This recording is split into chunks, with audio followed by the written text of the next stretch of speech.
Among those detained by the military when they seized power before Robert Mugabe resigned was charged with 3 counts of corruption in offences that took place more than a decade ago. It was his first public appearance since he was detained almost 2 weeks ago after the military launched Operation Restore Legacy, which it said was meant to remove criminals around ousted President Robert Mugabe. He was not asked to enter a plea at this first court appearance, and the state then asked the court to remand him in custody until his trial on the 8th of December.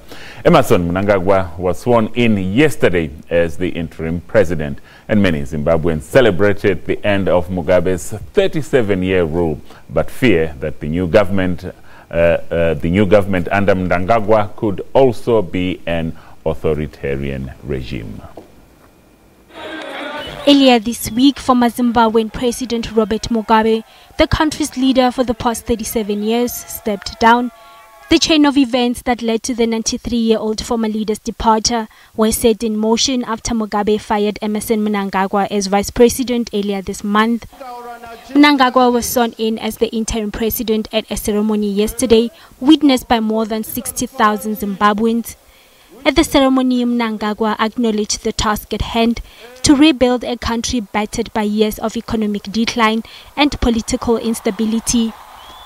We are feeling happy, and there's the young generation. We are expecting something, especially at the economic level. We are expecting something new, something which is vibrant for the youth, which is conducive. We just hope Comrade Mnangagwa is going to implement, is going to disband the Anti-Corruption Commission, which is there, and trying to implement new things, much to the benefit of the masses.